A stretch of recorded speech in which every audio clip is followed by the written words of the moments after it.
हमारा नेता कैसा हो, डोनाल्ड ट्रंप जैसा हो।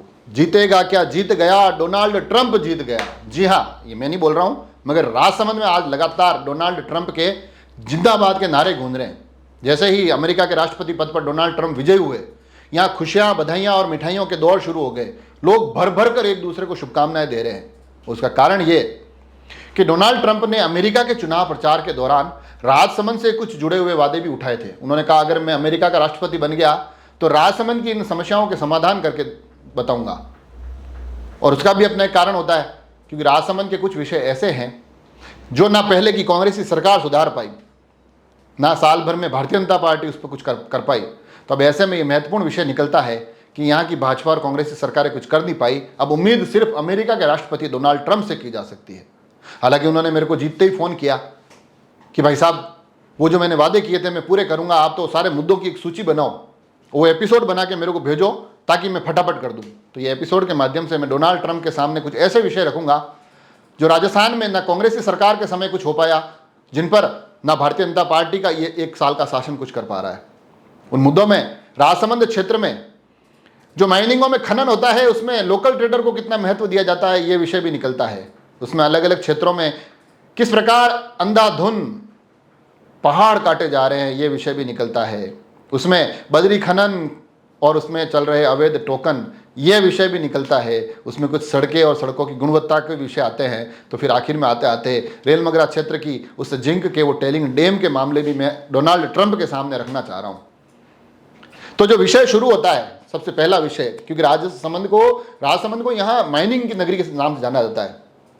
चारों ही विधानसभा क्षेत्र में काफ़ी ज़्यादा मार्बल और ग्रेनाइट निकलता है, मगर प्रश्न यह है कि तमाम खनन में स्थानीय ट्रेडर को कितना महत्व मिलता है, उसको क्या यहाँ से कुछ अतिरिक्त सुविधाएं मिलती है, ये बहुत बड़ा प्रश्न है। क्योंकि हालिया बीते कुछ सालों से हालात ये है कि ये प्रभु किशन जी की नगरी के ट्रेडर तो पीड़ा और दुख में ही जी रहे हैं। वो बात अलग है कि किशन जी की नगरी से निकलकर जो माल कुछ और नगरों तक पहुंचा तो किशन के गढ़ हो गए, मगर यहाँ के ट्रेडर के हालात कुछ ज़्यादा बेहतर दिखाई नहीं देते हैं। हालांकि कहने को बड़े बड़े माइंस मालिक यह भी कह सकते हैं कि भाई साहब, हमारा खनन, हमारा व्यापार जो ज़्यादा पैसा देगा उसको दिया जाएगा, मगर वास्तविकता यह भी है कि अभी खनन क्षेत्रों से कुछ दृश्य निकल कर आए हैं। एक उमराया क्षेत्र की माइंस में जिस प्रकार से पहाड़ भर भरा कर गिर गया, गनीमत यह रही कि कोई बड़ी दुर्घटना नहीं हुई, लंच का टाइम था। कितनी बड़ी दुर्घटनाएं हो सकती थी, और खनन से क्या क्या हादसे होते हैं वो आपसे हमसे छुपे नहीं हैं। इन दिनों लगातार जो उत्तराखंड और उस क्षेत्र से जो खबरें आती है, हमसे किसी से छुपी हुई नहीं है। तो जब प्रकृति इस प्रकार के दृश्य दिखाती है तो उसके परिणाम यहाँ का हर एक स्थानीय व्यक्ति भुगतता है। यहाँ का जो निवासी है वो इस पीड़ा को झेलता है। तो जो पीड़ा तो हम झेले और लाभ और प्राथमिकता किसी और को मिले, ये अपने आप में बड़ा विषय है। तो डोनाल्ड ट्रंप उम्मीद करता हूं कि इस विषय को थोड़ा गंभीरता के साथ देखेंगे। एक विषय और भी निकलता है जो कुंभलगढ़ क्षेत्र से निकलकर आता है, जहां अंधाधुंध जिस प्रकार की होटल व्यवसाय बढ़ रहे हैं। एक आम आदमी अपने घर की चबूतरी को थोड़ा सा आगे निकाल दे, एक नाली, मैं तो हालांकि उस अतिक्रमण को भी गलत मानता हूं, बना दे तो उसके खिलाफ लगातार कार्रवाइयों के दौर शुरू हो जाते हैं। मगर उस तरफ अगर देखें तो आज कुंभलगढ़ की उन हसीन वादियों में लगातार चारों तरफ सिर्फ या तो होटलों की श्रृंखलाएं दिखती है या फिर नए निर्माण होते नजर आते हैं। ये अनुमतियां, ये जमीन आवंटन, ये स्वीकृतियां किस प्रकार से मिल जाती है, यह भी अपने आप में एक बड़ा प्रश्न है। डोनाल्ड ट्रंप यकीनन इस एक मुद्दे को भी उठाएंगे, इसकी मुझे पूरी की पूरी आशा है। क्योंकि देखो, मैं ये विषय इसलिए कह रहा हूं कि भाई कांग्रेस देख ली हमने, भाजपा भी देख ली, और लगातार लंबे समय से देख लिए मुद्दे। कोई आज साल 2 साल के नहीं है, ये मुद्दे 10-10, 12-12 सालों के हैं, मगर कभी किसी की सुनवाई नहीं हुई। तो अब हम सिर्फ अमेरिका के राष्ट्रपति से ही उम्मीद कर सकते हैं कि वो ही इस पे कुछ करेंगे। तीसरा एक विषय और निकल कर आता है, बजरी खनन। और बजरी खनन तो भाई साहब लगातार इस तरह से चलता है, और इस बार तो मतलब खबरें यह भी निकल कर आई कि लीज हो गई। अखबारों में भी कुछ खबरें थी कि लीज हो गई, मगर उसकी पूरी प्रक्रिया पूर्ण नहीं हुई है, उसकी रजिस्ट्रियां नहीं हुई हैं, जन सुनवाइयां नहीं हुई हैं, मगर उसके बाद भी लगातार टोकन सिस्टम शुरू हो गए। अखबारों की खबरों के बाद कुछ क्षेत्रों में विराम लगा, मगर खमनौर और उस क्षेत्र की कुछ खबरें अभी भी छन छन कर, जैसे वो बजरी छनती है ना, वैसे वो खबरें भी छन छन कर आती रहती है। डोनाल्ड ट्रंप ने हालांकि मुझे कहा है कि मौके पर जाकर उसके कुछ तथ्य मुझे जुटाकर भेजना, तो मैं डोनाल्ड ट्रंप को वो जरूर भेजूंगा। मगर यह भी एक विषय है जिस पर थोड़ी गंभीरता के साथ डोनाल्ड ट्रंप तक विषय पहुंचना दोगे। यहाँ वालों से तो मेरे को कोई उम्मीद नहीं है, ना प्रशासन से, ना राजनेताओं से। तमाम लोग, मैं मान चुका हूँ कि कांग्रेस बीजेपी सिर्फ सरकारें बदलती है, हालात नहीं। उसके बाद एक और विषय निकल कर आता है, सड़कों का महत्वपूर्ण विषय है। फिर चलेंगे थोड़ा सा दरीबा की तरफ। सड़कों का जो विषय है उसमें सबसे महत्वपूर्ण सड़क अगर कोई निकलती है तो वो है बंदेड़िया से पीपली डोडियान, मात्र 4 किलोमीटर का मार्ग। बड़ी सड़कों की तो क्या ही बात करूं, हाईवे बने उस पर खड्डे पड़ रहे हैं।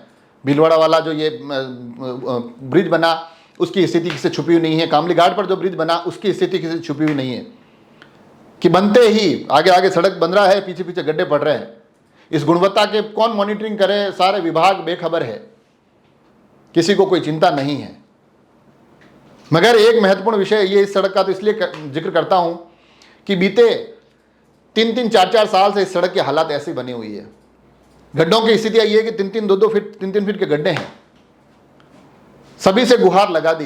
कांग्रेस के बड़े नेता भी वो देखकर चले गए, भारतीय जनता पार्टी के नेताओं ने भी इस पर नजर मार ली। प्रशासन और उस विभाग का तो क्या ही जिक्र करूं, पीडब्ल्यूडी का तो जब जब नाम आता है मेरे दिल की कलियां और रोम रोम खिल जाता है कि भाई साहब ये विभाग तो अपने आप में धन्य है, जो ना तो सड़क नहीं बना सक रहा है और ना ही जो नई बन रही है उसमें जो सड़कें टूट रही है उस पर कोई ध्यान दे पा रहा है। और आखिर में लिए चलते हैं डोनाल्ड ट्रंप भाई को दरीबा, रेल मगरा, हिंदुस्तान जिंक के टेलिंग डैम के पहाड़, जिस पर बीते कई सालों से लोग पीड़ा में हैं। कांग्रेस के समय भी मैंने उस क्षेत्र में लोगों की मुआवजे पहुंचते देखे हैं। उस वक्त भी मैंने देखा है कि लोगों की पीड़ा है, लोगों के खेत, लोगों के कुएं किस तरह से खराब हुए, लोगों को किस तरह धरना प्रदर्शन करना पड़ा।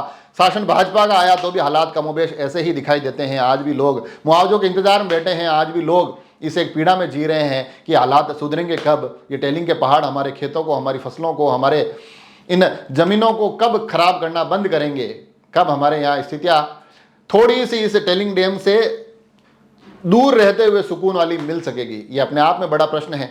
और मैं पुनः दोहरा रहा हूं, ना पहले कांग्रेस से कुछ हुआ, ना आज भारतीय जनता पार्टी से कुछ हो पा रहा है। तो डोनाल्ड भाई ध्यान रखिएगा, राजसमंद में आज आपके नारे गूंज रहे हैं, या लगातार डोनाल्ड ट्रंप जिंदाबाद की गूंज हो रही है, क्योंकि ये नारे, ये वादे आपने किए थे। अमेरिका के चुनाव में आपने हमको कहा था, जबकि आपके सामने हमारे भारतवंशी वहां खड़ी थी, मगर आपने राजसमंद से जुड़े हुए वादे किए, इसलिए हमने आपको जिता दिया। तो अब आपसे हाथ जोड़ के रिक्वेस्ट है कि ये जो समस्या मैंने बताई है, ये सिर्फ अमेरिका का राष्ट्रपति ही समाधान इनका कर सकता है। राजस्थान के दोनों ही दलों से कोई ज़्यादा उम्मीद अब हम नहीं कर रहे हैं।